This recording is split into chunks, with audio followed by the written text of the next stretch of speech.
Please be ready for a dictation of part 5 from a material taken from the Wikipedia on the Prime Minister of India, which can be suitable for DDC PA skill and any other skill exam. 5 seconds. Start.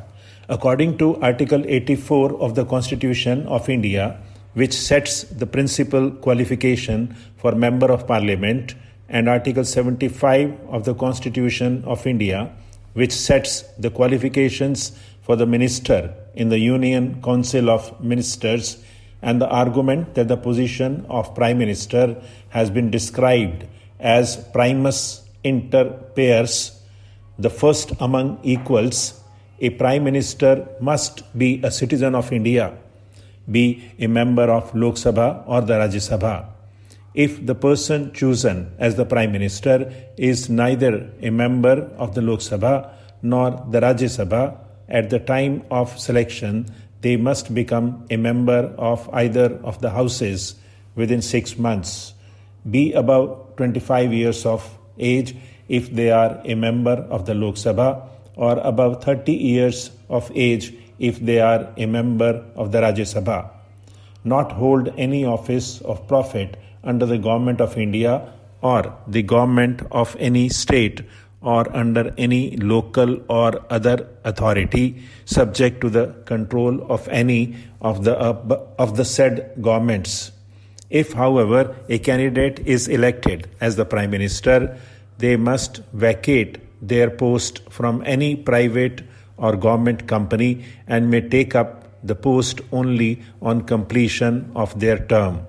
The Prime Minister leads the functioning and exercise of authority of the Government of India.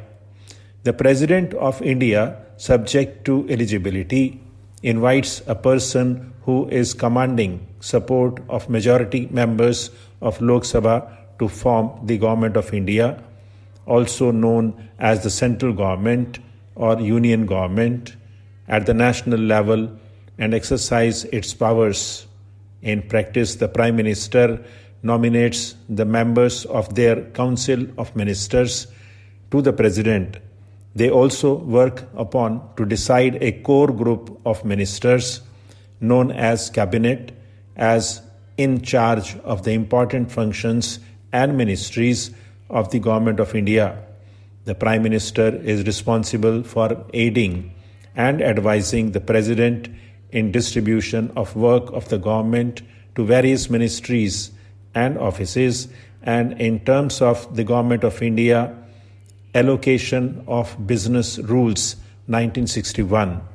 The coordinating work is generally allocated to the Cabinet Secretariat, while the work of the government is generally divided into various ministries. The Prime Minister may retain certain portfolios if they are not allocated to any member of the Cabinet. The Prime Minister, in consultation with the Cabinet, schedules and attends the sessions of the Houses of Parliament and is required to answer the question from the members of Parliament to them as the in charge of the portfolios in the capacity as Prime Minister of India. The Prime Minister represents the country in various delegations, high-level meetings, and international organizations that require the attendance of the highest government office, and also addresses to the nation on various issues of national or other importance. Per Article 78 of the Constitution, the official communication between the Union Cabinet and the President are through the Prime Minister. Otherwise, Constitution recognizes the Prime Minister as a member of the Union Cabinet only outside the sphere of Union Cabinet. Stop.